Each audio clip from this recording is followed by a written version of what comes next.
Good evening. My name is Amy Webb. I am a quantitative futurist, the founder of the Future Today Institute, and a professor of strategic foresight at the NYU Stern School of Business.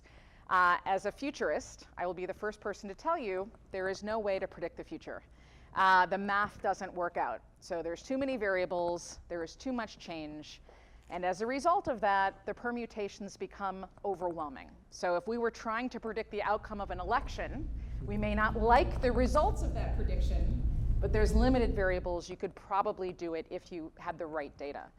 The problem as we contemplate the future is that there's a lot of change happening, and that a lot of that change emanates from different areas. And so what happens in politics has an impact on the economy.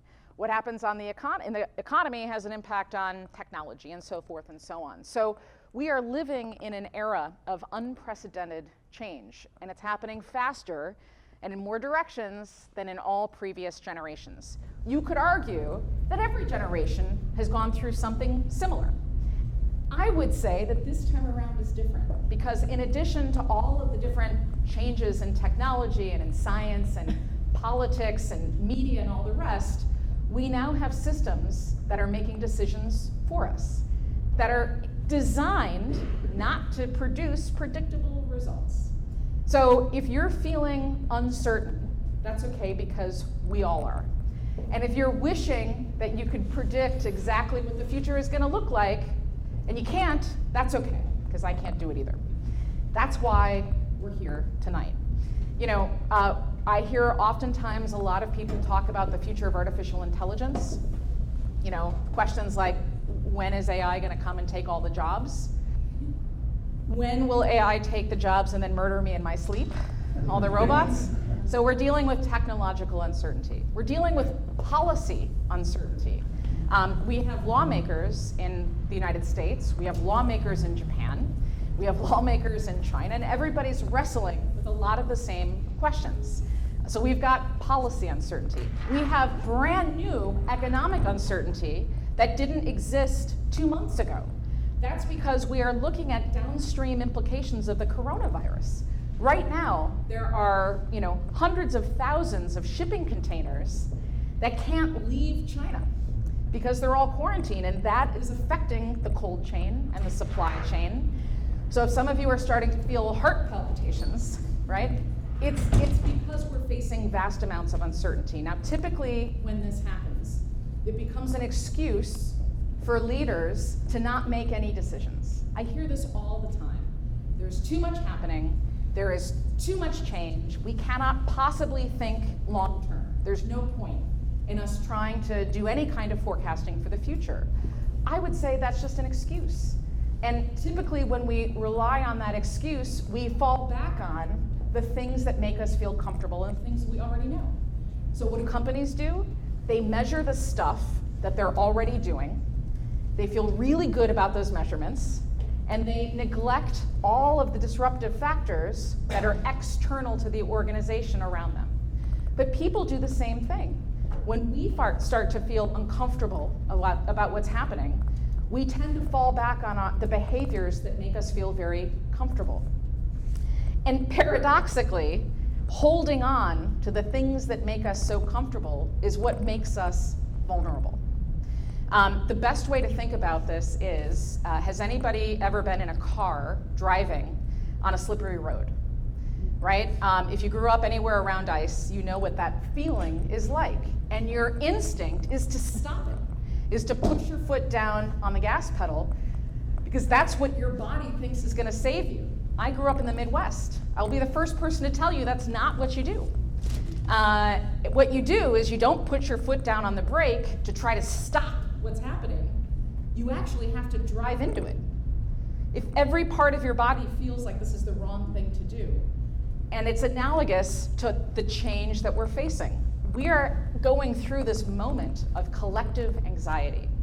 I see this in organizations. We all see this in our politics all around the world. And it seems like people are feeling this way too. The best way to deal with that anxiety is not to put your foot on the brake. It's to lean into uncertainty with curiosity and genuine appreciation for the fact that you can't control every single thing that's happening. And that's what we're going to be talking about tonight. It is my absolute pleasure to introduce you to a profoundly gifted thinker and a genuinely cool human being. So I met Taka when we were both in Japan as part of the United States-Japan Leadership Program. It's a wonderful program co-organized by folks in the United States and Japan as a way to share knowledge and learning and build the next generation of leaders. And we met at his temple. So Reverend Takafumi Kawakami is the deputy head priest at Shunkoin Temple in Kyoto. It's a beautiful, beautiful place. And we learned a lot from him the day that we were there. He's also a fellow in the program along with me and many others. And led us through a really profound experience to think about uncertainty and to think about Zen and to practice some meditation. Taka is a lecturer, so he's lectured at MIT, at Brown. He's led meditation classes at the Harvard Business School, at the MIT Sloan School of Business, for many companies. He's a researcher at the Wellbeing Research Center at Doshisha University and also at the Keio Media Design School at Keio University. And he's just really interesting. So tonight, he is, no pressure, Taka. So tonight, our Future Today Institute Open Lab is very much about the future, but it's about uncertainty.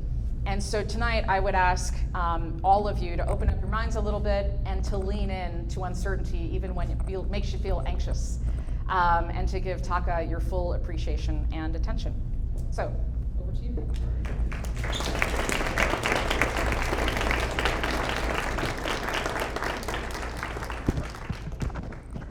Mic working? Mm-hmm. Is that good? Okay. All right. Oops. Hey, how are you? Okay, so yeah, just Amy really made me really nervous, and you know, Bar was here, now it's here, so I feel like I'm here, so a little bit nervous right now.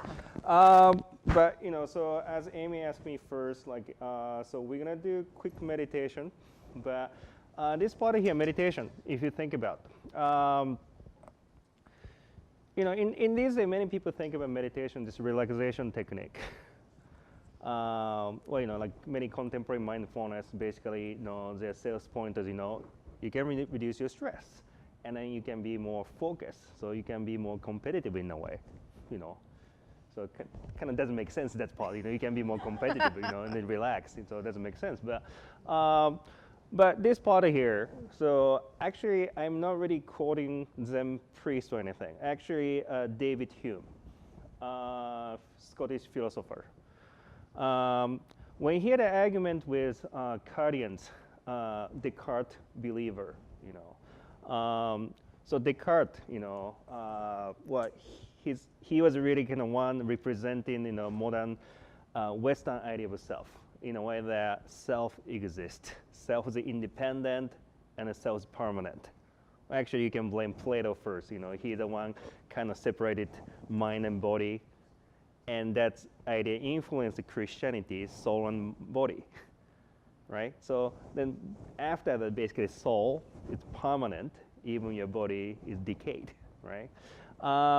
But then when he had an argument with a Descartes believer, actually I think he had an argument with Descartes as well, but I forgot the actual time things, but timeline-wise.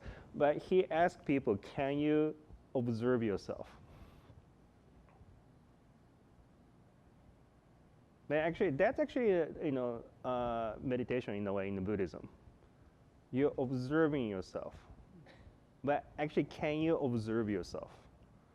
You know, so that's a point. But anyway, this part here. So I want to give you about. Well, first, you know, try to focus on, you know, well, this part here, you can first focus on your breathing. Kind of slow, deep breathing. Start with deep breathing. And then particularly in my case, I teach people, you can actually inhale like a normal way. But breathe out slowly for a long time. Then you can have a pause, few seconds, not too long. Then you feel like suffocated, so then start inhaling again. But start with it like that way. Then try to observe yourself. All right, I give you about 3 minutes. So I'm gonna ring a bell. Look more profound. All right. The mic is here, so it kind of look weird.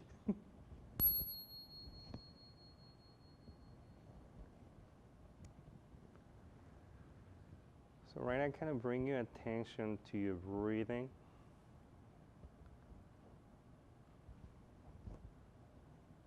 But from there, kind of, bring your attention, awareness to the other thing, in a way. Thing that you think that helps you to observe yourself.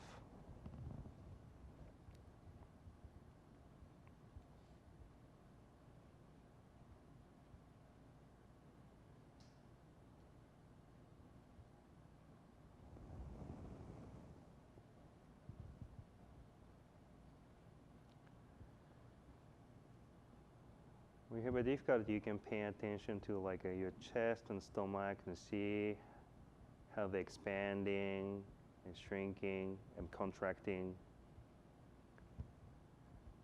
Or you can pay attention to your nostrils. See air passing through there.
We start with your breathing, those movement or sensations, but from there, expanding awareness to something that may help you to observe yourself, but something you have to figure out right now.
Right, how was it?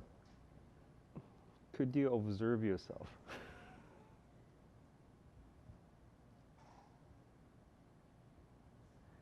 Okay, so who observed yourself? Okay, how many people observe yourself? Okay, how many people couldn't do that? Okay, those who could observe yourself, what did you observe? So that's really the question. What did you observe? So that was actually the Hume's argument too. What did you observe? Reading the mind, but when you say mind, what's that? Thought.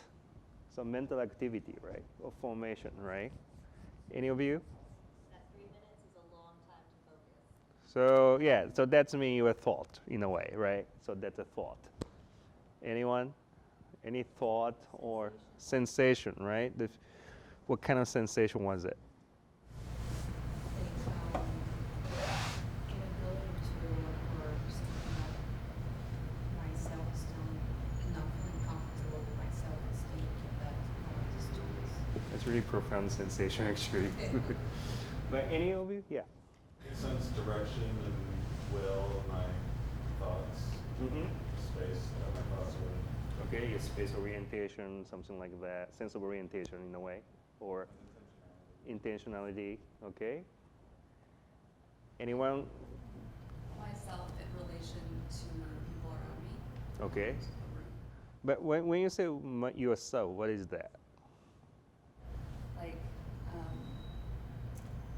if I am looking at myself not as myself, but as part of a group, of a collective, that's what I was observing. So in a way, that's one is more like interaction with your body and other people, but it's also mental thought. Yeah, Mental and I would thought. say too, like the energy of others and how you pick up on certain things Okay. in relation to that. And Relation. it changes how you are. Okay. Yeah. But maybe this was a kind of tricky question in a way because, but for instance, you are saying you observe yourself, but you are actually observing sensation. The sensation is not you. And the thought is not yourself, right? So this is a really tricky part in a way. That's how Buddhism, or Eastern philosophy have an argument in a way. We cannot really observe ourselves. That's why we often say that self. We often say no self, or emptiness of ourselves. But empty, it's not really emptiness in a way. I don't like that word. It's really the mistranslation. But this one is actually in a way what Amy was talking about. It's we try to control everything, but not really. Even like itself is not controllable. I mean, because self, in a way, idea here is self is interdependent, also impermanent. So interdependent part. So in a way, maybe some of you actually, touching your body, something like that. Well, because we did kind of meditation, but so that's what. But movement of your chest and stomach, that's body, right? Body, sensation, feelings, Then also thought, mental activities, formations. Then maybe some of the perception, and then cognition. So those 5 elements actually, this is not actually Zen, but Vedic tradition, which is you can also call it Brahmanism, at the base of Hinduism. And actually, obviously, Zen Buddhism is influenced by Vedic tradition because, well, all the Buddhism studied in India. No, I didn't say all. I mean, original Buddhism. I mean, Indian Buddhism studied in India. I mean, Indian, yeah. So, and then start moving to like China, 1st and 2nd century, and merged with Taoism, Confucianism. And then our tradition, like Zen Buddhism, came to Japan quite late 12th century in a way. And then start evolving differently from other type of Zen Buddhism. They call this one in China and Korea. But also you can find a Vietnamese Zen Buddhism, but it's all different in a way, right? But this part here, in a way, if you think about self, in this case here, self is interdependent. Then I mentioned that body, feeling, sensation, thought, mental activity, perception, and cognition. But also I want to add, like you said, social or physical environment, right? So in a way, the body and social physical environment meet, and then there's reactions, right? So in a way that sometimes we say that, oh, meditation, you are observing yourself, but you're not really observing yourself. You're kind of observing the component which can form kind of notion of yourself, but not self itself, right? So, so that's why it's the way that I kind of always hesitate to use the word like a self-management when people talk about, you know, mindfulness. Indeed, they say, oh, this is for the self-management. But what are you controlling here? What are you trying to manage here, right? So Amy mentioned about, you know, uncertainty, and then definitely this is actually a really important component we need to discuss when we actually. I mean, of course, in Zen Buddhism as well, there's actually kind of notion that self is independent and permanent type of idea. There's a little bit in a way. Then, but it's really about kind of which is the more dominant. So we have a notion self is interdependent and then impermanent. But also same time with also notion that self is permanent and independent. Then Western philosophy is the opposite. This side is more dominant and this is less. But you know, that's actually really important idea maybe we should discuss today, because in a way that, you know, we're just human. And then actually 16th century Zen priest, Japanese Zen priest, his name is Shido Bunan. He said that, well, historical Buddha, Shakyamuni, he actually made a bunch of, you know, misinterpretation of truth. And his disciple wrote it down to the sutra, you know, as a sutra. So that's why he was a really extreme guy. So that's why you don't read any sutra. You know, you just like learning the misinterpretation of somebody else. But before, it kind of like timeline-wise, kind of opposite. But 12th century Zen master, his name was Dafui Zonggao. He was Chinese Zen master. What he said was, well, you know, even like Buddha made a mistake, but anyway, we're gonna make a mistake anyway. Even like, you know, Buddha made a mistake. We're even like less than him, so we're gonna make a mistake anyway. We're gonna have a, you know, more misinterpretation. You know, our knowledge is misinterpretation of truth anyway. So let's keep making them. But because you need to understand that this is a misinterpretation, that's why let's have a, you know, humility and curiosity, like she mentioned. You know, so that's our topic, right? In a way. Yep. Thank you. So what's going to happen next is we're going to have a conversation.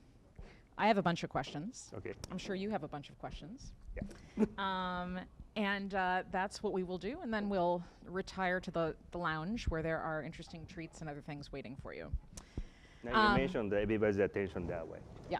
Okay. All right. So it looks like you are dressed in different clothing than the rest of us.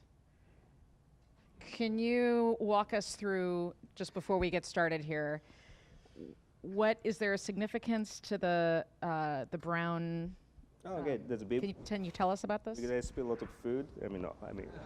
No, actually, this one here, it's called rakusu. So in a way, this is a kind of simplified version of a robe. You know, like so if you see some documentary movie about, you know, Buddhist temples, they wear like a, you know, well, they often wear a robe like this one, but also like a robe, you know, for the ceremony, like a long one. You know, first of all, I don't wear this all the time, but you know, if you're wearing a robe like something like that for the ceremony, in everyday life, it's really hard to move around. So that's why this is actually kind of. Is there anything inside of that? Nothing, actually. Okay. It's like this. Okay. This is a piece so of clothes, and then so it's really kind of shrinked. Got it. Version. And what about the iWatch? I'm taking some data. That's it. Yeah. So I have a question about that. So, you know, we started off with a 3-minute meditation where we're supposed to contemplate the self and observe ourselves. Are you able to do that?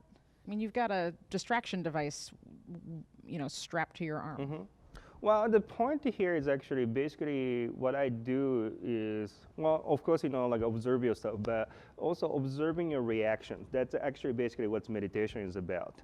So that's why you don't need to have any like a perfectly quiet environment or anything. Many people think that, it's still, I can do meditation at home because it's so distracting, but it's important part of the observing that how you, experiencing your distraction. But that's about control. But If I can't control my environment, I can't meditate. But it's really about many people this part here. People think about I need to focus on something. I need to focus on breathing. I need to focus on physical sensations. So I'm so focused. If I'm in a quiet environment, so I don't notice anything around us. It's people think like in meditation like that way. Or even like many people misunderstand the concept of flow or zone. Flow and zone idea, Mihai Csikszentmihalyi, he actually announced the idea, like a, athlete, when they're in the zone, like effortless focus or something like that. But when they... Is this why, so like, we see Japanese rock gardens and perfect lines. Is that what you're talking about? Is that... Not really. I mean, the Japanese garden actually, it's actually, when you're making it, that's actually the most important part of meditation. It's not really about, I mean, that's actually a tourist poster kind of gig in a way. People meditating in front of God, and that's which I did it for my website as well. But it's a gig. It's not true. Actually, making the garden, that's a really important part. Okay, Yeah. so here's why I'm asking. Because it seems like it's a very, and maybe this crosses, it's not just the West, but it seems like it's a very Western approach to try to control every aspect of meditation. And ultimately, what we're seeking is certainty. It seems like your approach isn't about certainty. No. Certainty is very brittle, right? If one piece falls apart, then everything falls apart. It seems like your approach is more about confidence, not certainty. Not really confidence, but I think just acceptance of what they are. So in Buddhism, we use a term like a Dharma, ultimate truth, or Taoism called Tao, the way. But point is, well, first of all, even so, self is not there. What are you controlling? I mean, self is in a way. If I really simplified it, you have this. Not you. I mean, there's this impermanent body, then surrounded by constantly changing environment, can be physical or social environment, interactions, creating reactions. The moment-to-moment reactions, we actually start from that, we start forming our notion of ourself. So that's why in a way that it's not everything can be controlled, because first of all, your body, you cannot really control in a way. We think we're controlling it, but we get sick. Even the most health conscious person get cancer, whatever. All kind of things happen. Then there's no way that we can control our external environment. But we have an ego that we can control everything. So this is where, because I think what you're saying is analogous to businesses and to our governments. This sense that we can control every single thing, when in fact there's no way that could possibly be true. Now, how do you accept uncertainty and that you can't control everything, but still do good, positive work? Because it would be pretty easy for me to say, well, I can't control anything. I'm going to sit in bed all day long and, watch TV. Well, but point is actually things are so uncertain. But that's why it's a fun part there. I think that I feel like that way. Like I always quote Albert Einstein's word. Well, if you know what you're doing, so that's why you can. If you know what you're doing, you won't call that research, right? So kind of in a way that humans kind of probably similar way, where you are similar way. If you know what you are, what what's happening around you, probably your life is not fun anymore. Then in a way that because of uncertainty and also, like you say, math, you say that mathematics cannot solve anything. If you go up higher. I didn't say math can't Okay. solve anything. Okay. It can't solve many things. Many things, yeah, that's true. Many things. But if you go up higher in the math, you can see many contradictions coexist in the same place at the same time, right? So in a way that mathematics is still, in a way, people think that, oh, numbers objective, but still it's really subjective, like human way, subjective way of looking at nature, right? Numbers human creation. Just in universal language. Then, for instance, we often say in Eastern philosophy, or even in early Greek philosophy as well, physis, that's actually the Greek term. Word and logic cannot capture the nature as the way it is. And then Eastern philosophy, we say that same way. Then think about this. Any multi-linguist here or bilingual? Okay, many. It's in New York, I guess. So just think about it. Just pick one of your language, and then pick one word, capturing certain notion perfectly, right? And if you try to translate to the other one, almost impossible, right? Like one of your language, you can find one word to capture certain notion, and you try to translate it the other. Probably it's hard, right? Because each language have a different, unique way of capturing nature as the way it is, and then start developing, unique logic, based on that, and the logic influence the development of language. So in a way that we actually, learning language, I always say kind of off track, but learning language is actually not just learning how to communicate with other people, but you're actually learning how to think differently, right? So you have done quite a bit of work at different companies. Mm-hmm. I'm wondering, it seems like the people who run a lot of companies these days are pretty stressed out. Mm-hmm. I'm wondering, is it possible to lead a company and not be stressed out? Is there some other? It's a question because a lot of people, stressed out all the time. Mm-hmm. So is it possible to be more accepting of uncertainty and run an organization, be a leader, Mm-hmm. And lead a team of people, or do you think those are contradictions? Can be contradiction because in a way that leader can learn, but unfortunately not majority. This is the kind of thing that even like, you say that, today's uncertain different from the other, time period. But for instance, like human kind of repeating similar things. For instance, how you learn things from the religious text. How you use a religious text in your everyday life, for instance. Many people tend to just, saying that, okay, so Bible say this, or Quran say this, or Sutra say this, so that's why I'm acting this way, that way. Majority of people prefer that way because truth is in the book. But many actually religious Wait, texts. what does Zen say? Zen's case, first of all, there's no really doctrine because in a way, like I say, Buddha made a mistake.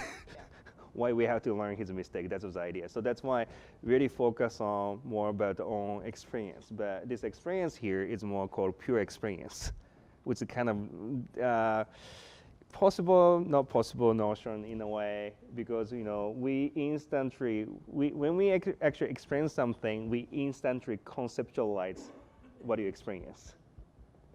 In other words, we quickly switch into the word and start thinking, right? That way we do. Taka, I think you're asking us to do something very hard. I know.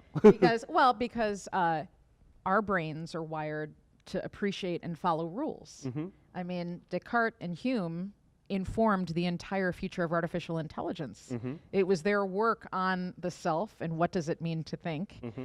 and the rules in our heads Mm-hmm. that form the basis for Mm-hmm. modern AI. The Zen approach would be, there are no rules. There's no rule, Right? but But think about it, that's why in these days people talking about the curse of Descartes in AI development because well certain approach the Descartes approach somehow doesn't work well. So that's why some of the artificial intelligence developers that are using Taoist approach or Eastern philosophical approach, self is interdependent. Probably there's no like a self thing there to control everything. So I think people like a lot of the religious options because there are rules to follow. I think we're comfortable.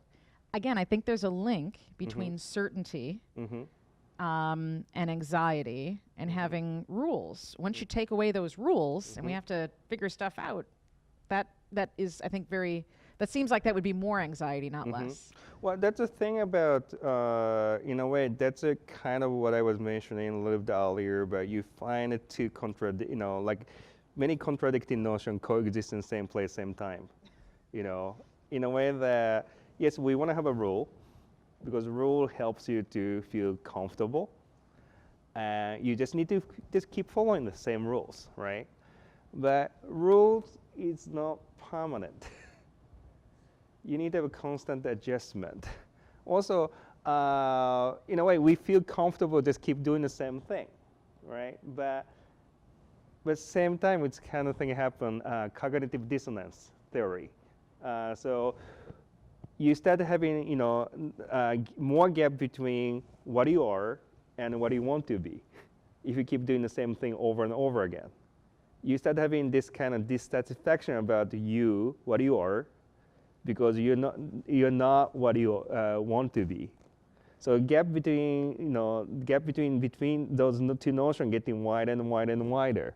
And then even keep doing the same thing makes you feel uncomfortable. So that's why kind of in a way the one rule doesn't work permanently. But also obviously there's increase of entropy happen anyway. So there's more error happening. So that's why we want to we have a desire, we want to have a change, but at the same time we want to stay in the same place. Do you sense that that's happening more, that feeling is growing more in response to all of this new science and technology and all these things that are happening? I think I feel like that way because people are always looking for the quick answer. More and more people are looking for the quick answer, panaceas in a way.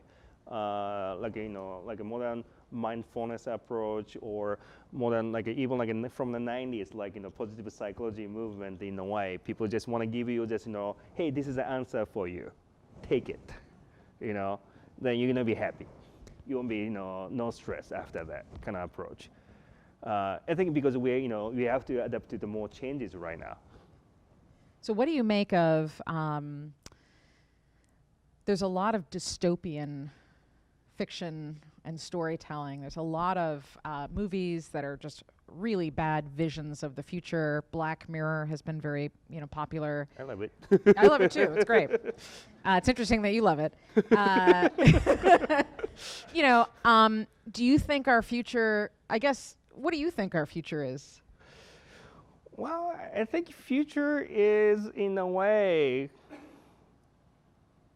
I don't think it's not that much different in some way. In a way, it's different. In a way, I think I found memes about on I think it's Facebook or whatever, I forgot, Instagram, but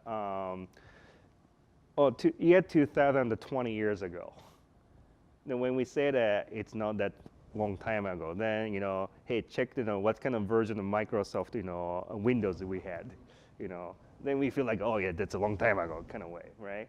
But yes, we feel something like that. I mean, think about, I never thought about having an iPad in my hand. I mean, when was it? 10 years old. I'm actually, by the way, I'm 41 years old. So 30 years ago, there's no way that I was thinking about the iPad, or replacing all the books I have to the single things, right? But we're not having this, really skin-tight clothes. Right? All the future of, year 2000, we have a silver, skin-tight clothes, something like that. People thinking about it. But it's not. I mean, in a way that human life, it's not that, doesn't change much in a way. So you don't feel, so when you think about the future is? it's not necessarily dystopian or happy or anything else? Well, I think It is in a what it will way, be? it's against what you saying earlier. Probably reach certain point that yes, disturbance, reach certain point. I mean, for instance, some of the philosophers that discussing right now, maybe the pragmatism created Trump. In a way that pragmatism, in a way, yes, like really kind of, William James, he really kind of really badly explained, but whatever works is truth, right? Or some idea like everybody can confirm same, observe the same phenomena must be truth kind of idea. Well, it's not really the pragmatism in a way. Pragmatism in a way that you need to have an intense observation. Then you can, see this work and that works. Then you can say possibly truth, right? Okay, so observation is clearly a theme for you. Theme, yeah. Right.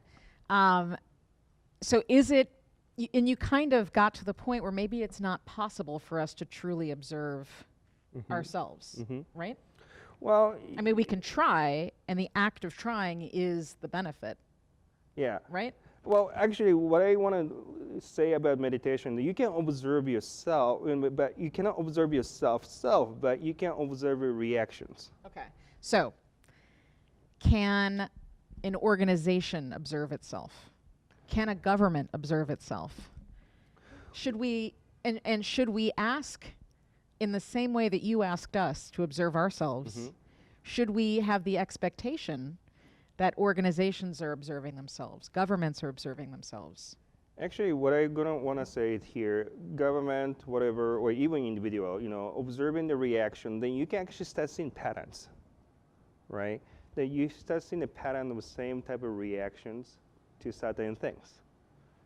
How you're reacting to things happening outside or inside, and you start seeing some like a similarity in a way. Then kind of think about what's behind that. What kind of fixated belief you have, right? So I think that government also reacts similar way because they have a certain ideology or belief, or formula in a way, right? And I want to. We're all friends. I want to ask you a question. It's a theory that I have. Okay. And you tell me if you think I'm wrong. I might be wrong. My theory is humans all have limbic systems, right? So depending on how we deal with uncertainty, if we're afraid, if we feel threatened, our endocrine system fires up and we fight or flight. I think companies have limbic systems too. Oh yeah. And I think our governments, have their own organizational limbic systems, and it has caused. I think we are in this constant fight or flight mode because there's so much change happening. And I think what's the result of that is that everybody's thinking about right now only. They're not thinking about the future. And I think everybody's maybe looking at the past, having fond memories when maybe it wasn't so great. And that's actually what's hurting us. It's not all the change. It's our crazy reactions. But we're not observing those reactions. No. We think that it's basically just a reaction. We think that in a car, driving the snow, that's a really good example. I mean, our bodies are reacting, the government reacting, certain things, fear, change, scary. And then, scary, so it must be something wrong here, that's happened, right? The human normally, we have this reaction, whatever makes you feel good is good.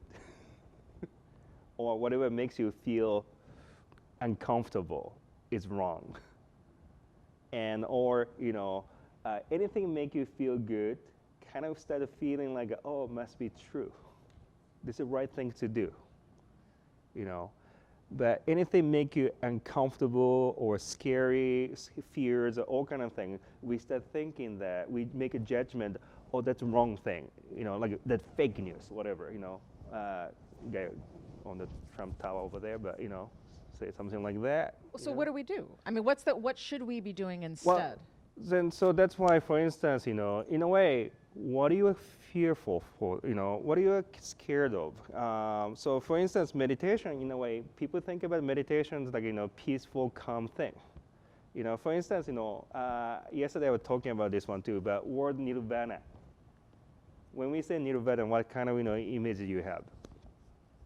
Enlightenment in the nirvana. What kind of images? Fields. All right. Or some yoga studio down the street, namely nirvana, something like that. I didn't see that, but or something like a drink, make you calm or something like that. Like normally tea company tend to use the word nirvana too, but hope they're not. but anyway, but nirvana actually, if you look at the word itself, it's blow out. In meaning Sanskrit, meaning blow out your delusion. Then meditation actually, Buddhist meditation, it's not about the focusing on calmness and peacefulness. It's not like that. Actually, there's one meditation, we don't do that anymore, but we meditate in front of a corpse. People meditated in front of a corpse in India continuously for a couple months.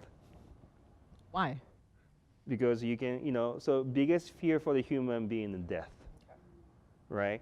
And then losing this, life. So right? This is an important insight, right? Because I think our approach to meditation is I got to control I can't meditate in New York City. There's too many sirens. There's too much stuff happening. My kids running around. I can't control all these things. Therefore, I can't have a good meditation. And and I have to have totally quiet. The point of meditation is to help me calm down. What you're saying is, no, the point of meditation is to face your fears. And to face the uncertainty, to lean in to the very things that make you feel anxious, right? Yeah. And then observing where this fear coming from. I mean, body one, for instance, this corpse meditation case, in a way that you meditate in front of a corpse and observing how they are, decomposing and the animal come, and then been dust, right? Then in a way that what you see in front of that and this one is the same thing. In a way that we want to hold on to our body, and if you want to hold on to what we have, but in a way, our body in a way, well, for instance, I think it's one of the famous molecular biologists in Japan, recently reading book, he mentioned that whatever you can touch, physical thing, like your body, whatever, is like a stagnated water in a river. Because we are in the current of molecules. And those things just, it's a stagnated, molecules. In a few months, it's, all replaced, right? So in a way that your body is not permanent thing. It's not like a thing here. This is the, stagnated molecules in the current of, those things. But we have an attachment to it because we think this body is a permanent thing. That's why, losing that is scary, Then kind of thing, uncertainty, we get scared. But we don't really observing, why this is scary thing. I mean, for instance, if you think about people, people saying that, oh, the immigrant is scary, bringing all the bad thing. They don't know any immigrant, They never talk to people coming from outside of, country. So something like that. We actually just fear it because we don't try to see it more, right? So that's why, in a way, meditation, not just, focus on the peaceful thing and try to reach, calmness and peacefulness. Actually, try to. So for instance, so first part is actually observing your breathing, but after that, meditating on something you normally avoid. Then you can switch back to something you normally attracted to. Why you are attracted to this? Why you actually, in a way that accepting this as good thing, right? So observing different reactions. Then what kind of belief or fixated image is behind that? And I think that's, again, I just keep observing people who are really struggling with all of the changes, companies that are really struggling to adapt and to be more nimble. I think in all of these cases, it's the more fearful we are, the more we hang on to our cherished beliefs.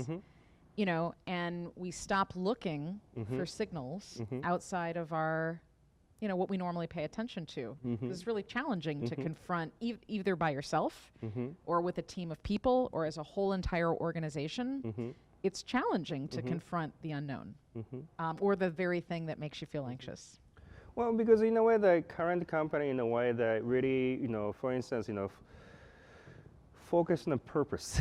Many Is there one that you can think of that does a good job of this? I don't know, but like many companies right now, for instance, Japan, really kind of, people start saying that, having purpose in the group is really important, share the same purpose, same goal, something like that. What you do is actually righteous thing for the, society, something like that one. In a way that, almost, there's not much difference between that kind of company and the cult. I mean, it's not joking, but people ask me, I was in some panel, and then me and my friend who was a public health researcher, and then people ask me, what's actually most productive, group of, people in the company, how you can make it in a company more productive. I just told them, like, make it, make your company more like a cult. Or, like North Korea, Okay. Cults have a lot of rules, though.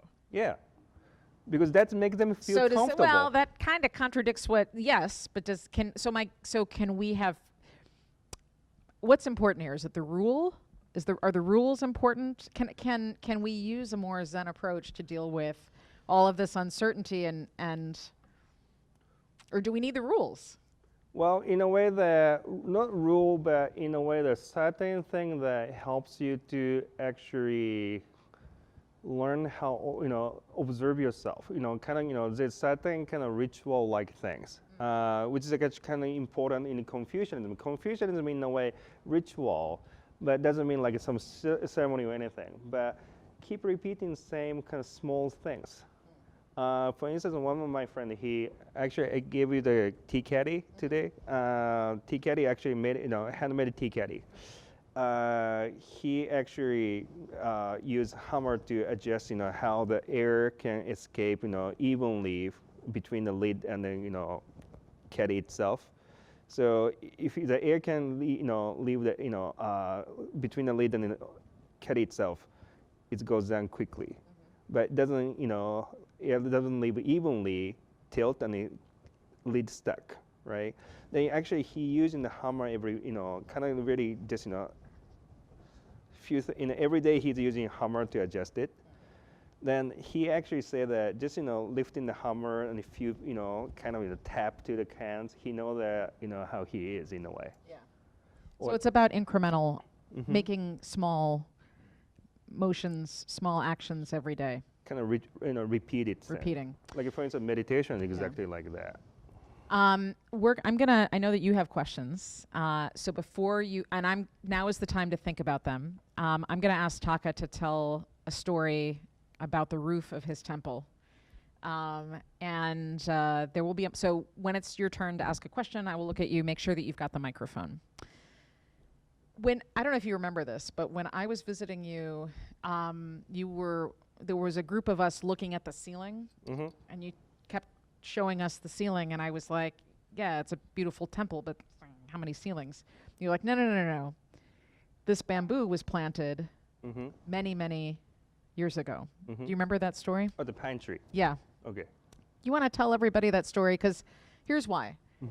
Because I think it's a good story about how we don't know what's coming in the future, but we can make preparations.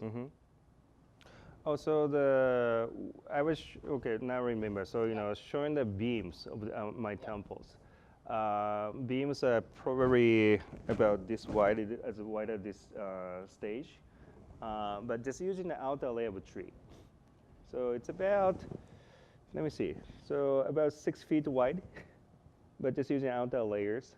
So that's my original tree is about twice as wide as the beams, right? And then it's really, for the beams, structure where we have to use a slow-grown dense tree, like a red pine or Zalkova tree. Then we have to dry them about 20 to 30 years.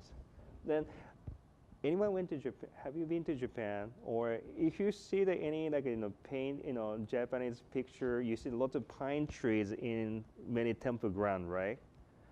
That's one for the for the restoration work. It's kind of practical in a way. You see all the if you go to the Japanese temple shrine, you see the many pine trees on the kind of main approach to the main building, something like that. Not all of them are kind of like a bonsai tree, but those straight one actually for the restoration works. Because we need to have a tree like at least like 200, 300, 400 years old for the restoration, right? So they plan it when they build the temple for the next restoration work, which comes normally about every 200 or 300 years. So what I found when you were showing me that and telling me this, what I found so interesting was 500 years ago, people could have no idea whether or not this temple will even be here still, right? We have no idea. 500 years in the future is incomprehensible. And yet, people were willing to make short-term sacrifices and to put in the work. And doing that work itself was kind of meditative. And every generation continued. Generations had to care for those trees and make sure they were okay. Then somebody had to cut down the trees at some point. And curing the trees, the wood, right? Preparing the wood. This is all work done for in sake of a future generation that would need to use it. Other example maybe I mentioned was pottery makers. One of my friends, he is a 16th generation pottery makers in Kyoto. He said that the clay he's using for his work right now was taken by his great-grandfather about 100 years ago. Because for his type of pottery, they have to age them at least or oxidize them about 100 years. So in a way that he still go to the mountain and get the clay, but it's not for himself, for the next generation in a way, right? And then also for that part, he actually spent lots of money and time to actually taking care of the mountain as well, keeping the environment, And then unfortunately, pottery industry in Japan, it's not really have a bright future in a way. Because machine-made one, we're getting a lot of cheap stuff. Even right now, stuck in China because of quarantine. But in a way, but still, there's a kind of idea that what we say is we are not really actually passed down to next generation. We're just just taking care of things for the next generation. Next generation basically asked us to take care of them for them. In a way, some idea, we're really looking for the future, uncertain, but we can prepare, That's the word that I was hoping you were going to get to, because that is why when we met each other a couple of years ago, that was why I had such a profound experience, because up until that point, I thought, I'm super smart, I can figure out if I've got enough data, I can triangulate and figure out, I can make projections and I can figure out the future. And I had this existential crisis when I met you because, because I thought, I can't. It's not possible. And it happened while you were teaching us the meditation. And then I thought, I have to take another job now. My whole career is over. This is wonderful. Thanks, Taka. Super awesome Zen guy. But by the end, because our meditation was quite a bit longer. 20 minutes. And when my legs went totally numb, because we were sitting on our knees, at the end of that, I had this sort of profound insight, which was this. The future is about preparedness. It's about preparing. It's not about predicting. No. And the future is about leaning into uncertainty, not trying to control everything, because we can't do it. And that totally changed, that day totally changed my life. It changed my work. All of the work that I do is different, it's true. And it's much better. It was good before, but now it's really good, if I do say so myself. And the reason is because what you are describing is about being nimble and flexible. because there are so many things happening around us. And if all we have to do is to lean into uncertainty, face our fears, be more nimble and more flexible, those are things we can decide to do. We have to be willing to try them, but that we don't have to learn calculus or something crazy, right? We just have to make a decision that that's what we want to do going forward. I feel like if everybody made that decision, then we would not be nowists. We would all be futurists. We would all be thinking about the future. We would all be preparing, and we would all be okay with not knowing everything all the time. Well, basically, you know, like I just, you know, when you say right now, I just remember one story about raft and two priests. Or also, so the two priests, you know, traveling in China in front of the river. And then they actually try to make a raft, and try to, you know, actually they made a raft, and then they crossed the river, and one of them saying that, oh, we need to actually carry those in a raft, because we might have things in the future, you know, well, if we go in a, you know, between the, you know, our destination, probably we're gonna have more rivers. We should carry those logs. But the other one say, no, you know, you just dump it here, you know, because it's gonna be like those rules and in those fixated, you know, idea gonna be the burden. So in a way that, yes, preparation part, yes, but, you know, prediction is like, you know, this is like a raft, log for the raft. You know, we try to carry that all the time, you know, but in a way the situation keeps changing. And then, well, this actually teaching was like, you know, meaning of teaching was, you know, well, you know, Buddha said that, you know, in a way, yeah, you know, you can follow my rules, but, you know, it doesn't work. You can just dump it. You know, just be spontaneous, you know, just, you know, observing what's actually happening, you know, not like, you know, well, the complaining that that's not what we expected, you know. Then also another good story, maybe some of you heard about, you know, this elephant and the blinds. So the perfect moment, you know, for them. Welcome to New York, right? But anyway, the idea is like, you know, so this story basically, the, you know, blinds touching, they try to figure out, first of all, the blinds people, they never seen the elephant, they never heard about the elephant, they have no idea how elephant look like, and they try to describe elephant to each other. One, you know, but this one person just touching, you know, tip of, you know, tail of elephant, but for this person, elephant like a brush. And then, but the other person, you know, another person touching just a leg of an elephant, and for this person, it's like an elephant like a pillar. And but, you know, and then another person just touching the, you know, ear of an elephant. It's like maybe like some like manta ray or something like that, right? All people have a different idea, image of an elephant. In a way that, you know, we all have a different image of truth, but we try to hold on to it. And then, well, hold on to it really makes you feel comfortable. And also, if somebody is saying that, oh, that's not the elephant, then we become defensive, right? But in a way, I always tell them, I would tell people that like this: whatever you learn, it's misinterpretation of truth. But you still need to learn your you know, different people's misinterpretation of truth to create your own misinterpretations. So I have one last Right. question, and then do we have another microphone that's ready to be circulating? So you and I are about the same age. We also both have daughters who are the same age. Yeah, that's right. I'm curious to know how you talk to your daughter about technology and the future and knowing, you know, and rules. I talk to my daughter normally when she said, oh, daddy says so, that's what I'm doing. And I always tell her, did you do some research? Did you look at book? Because daddy is not perfect, as mommy say normally. Or, you know, when she say, oh, teacher told me so, or a friend told me so, that's why I'm doing this, that's why it's right, you know, like I always tell her the question that, you know, you have to look for it, you know, because there's no one's right, you know, you are not right, I'm not right, so you need to really figure out your own way, you know.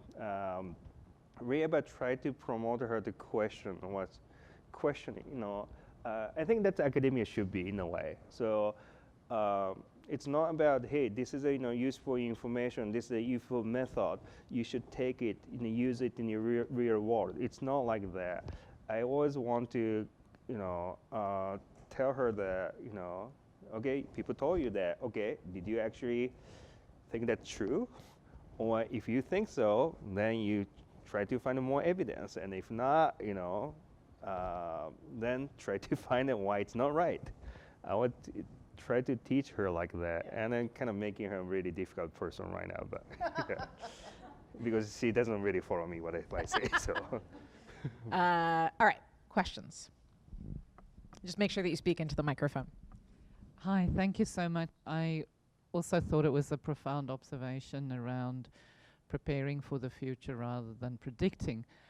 I do wonder if mindset of individuality versus collective plays into the willingness to prepare for others, because maybe if we weren't so individualistic and self-centered, we may not have such a hard time to look after our planet and the environment.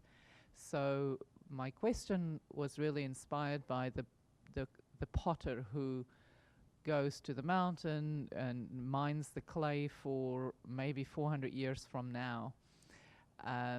He's not doing it for himself and his life, but like literally thinking about others that are unborn. Is there something about Japanese culture being a collective culture, a family culture, a tribal culture, I don't know, that you think that drives that sort of behavior?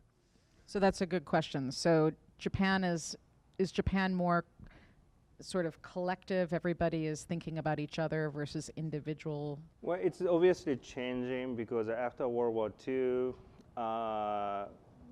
base of Japanese education is a self-actualization, like Abraham Maslow's idea, because education, base of education is instructed by U.S. in a way. But for instance, so yeah, last summer I had this kind of 10-minute discussion with Edodina over the video in a way, because Edodina, so I kind of worked with the Gallups last year. I didn't really directly work, but a few researchers in Japan, I kind of suggested, hey, why Japan is so low in the World Happiness Ranking? Because you probably have a wrong way of measuring, culture here. The World Happiness Ranking? World Happiness Okay. Ranking by Gallups. So he Wait, said, wait. So Japan was super low well, 59, out of, 140 something. so you're like a third, that's pretty low on the list of happy countries? And then all the East Asian, like Taiwan, South Korea, around there as well. And well, he was saying that because collective society, people have to suppress their individual interest. But I mentioned that, well, that's in a Western society. So yeah, this is actually individual's interest, and this is the communal interest. Maybe they're not really overlapping each other. So that's why, yes, this part here, if you want to achieve this, you need to sacrifice here. But communal societies is more like this way, more overlaps. And then in order to answer your question, I mean, people for instance, talking about the quality of death or how people want to die when people get terminal illness or, when they get really old. I think people in, I don't say West, but North America tend to consider their life as just, you're just one book, like, you have your own story. But Asia, probably more like there's a series of books, you are just one chapter. So that's why, in a way, your life ends, not everything ends. Still, things continue after that. So that's why your life is just, this one chapter. Then still keep going. So maybe that kind of idea, that's why in a way they pass, like a tradition, for instance, passing down tradition to the next generation part, or you go to mountain for the next generation, right? So something like that, I feel. Yeah. We have time for one last question, but Taka will be here for the next part, so I would encourage you to talk to him then. And we need the microphone, please. If I just wait, just this. There we go. When you introduced AI, I got excited, and I would like to ask what the reactions of social reaction in Japan about. There's an insurance company in Japan called Fukuku Mutual Life Insurance Company that introduced AI in their company. Took away about 35 people in that company. AI took over the department. I was wondering what the social reaction to that. That was 2 years ago. And what would be your reaction to that? Is that just a momentarily movement, just like the Industrial Revolution? Now we have technology revolution. Maybe there will be another revolution. And so therefore, what do you think about this changing events? So do you think automation, so artificial intelligence, robots, tools, machines that can do some of the jobs of people, what kind of effect is that having in Japan? Well, obviously, like certain people lose jobs, but actually, I was talking with one of the artificial intelligence developers, and I had that kind of stereotypes as well. We're going to lose all jobs, but actually, in order to keep the artificial intelligence, we need more people. So, in a way, I think that number of people working required to keep the society probably won't change, but type of jobs they are required to change. Yeah, I mean, artificial intelligence develop more and more. We need to have more people to, maintain them. So I don't know. I mean, but this kind of new things in a way. I mean, for instance, many people lost a job when Gutenberg. Well, it's not he invented it. He borrowed the idea from China, but it's called Columbus. He was Columbus. What that we call Columbus, right? He was Columbus. And Columbusing. He Columbused, Chinese invention, and he claimed that it's that's his invention. But many people lost a job at the time in a way. But somehow, I mean, also that's revolutionary for, in a way that, they change the meaning of a religious text in a way too. So, yeah, change happen in a way. And the socially, yes, but people fear because people don't know. That's the thing. Is that time okay? I had a discussion with a university student, and the topic was how we gonna live this, so Japan reaching average 100-year-old, lifespan. How we gonna live like a life like that? And people actually talking about how we gonna, save money for, after retirement, and how old until how old we have to work. People talking about it. But I ask students, do you know what the average life means? Do you think that also this, you're certain that this, these things reach 100 years old? Have you actually did some research? And they say no, because everybody talking about it.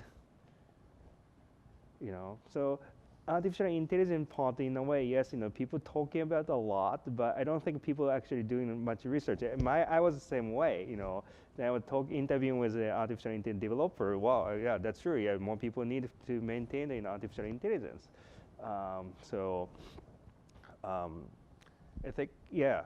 So yeah, things happen, but we actually need to learn more. It's not because public saying so, government saying so, media saying so. We tend to rely on some like a resource because it's so busy we cannot really pay attention to each information. But I think we should do it. It's a question that I guess you get asked a lot. Is what's the future of AI? When do all the jobs go away? And the truth is that a lot of the jobs, a lot of jobs will go away. There will be a lot of new jobs as a result. We're in a transition period. The thing that won't go away is the relationships that we have with each other and the ability to learn from each other. And it was right in the middle of a big AI research project that I was involved in that I met Taka and had this crazy profound shift in my own thinking. And I'm better for it on the other side. So I would say that change is constant. It's good to be able to talk about it with other people to gain new perspectives. And for that reason, I want to say thank you. Thank you.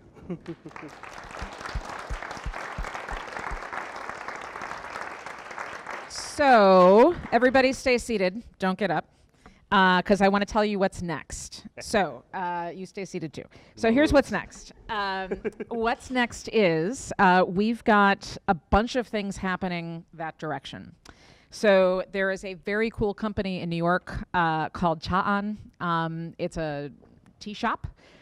So they are in the very back where there is a matcha tea tasting. So for those of you who have only ever had matcha in a latte at Starbucks, shame. I like that. Come on. All right. That's right. No rules. No rules. The rule is there's no rules. So they're back there. They will explain to you what it is. They will. There's different things to try. And they're terrific. There are also some very traditional Japanese sweets. Yuzu daifuku, which is a neat thing to taste. So you should do that. We are also catered tonight by an up-and-coming Japanese chef in New York City, Maiko Kyogoku, who has a restaurant called Besu. And all of the food tonight is vegetarian. It's all Japanese. So they are here as well. And the bar is opened. There is sake. There's non-alcoholic drinks. And there are some Japanese-inspired cocktails. Most importantly, as you're eating and drinking, you should talk to each other because uncertainty is the one thing that we're all going to be facing going forward. Broadening your network and your horizons to meet new people who you would normally not intersect with is a great way to learn from each other. The more knowledge that you accumulate, the more willing you're going to be to lean into uncertainty and the better prepared you're going to be for the future. I would like to thank you all for coming to Future Today Institute's Open Lab. I'd like to thank Taka for joining us and for sharing so much information with us. And let's go enjoy. Thank you.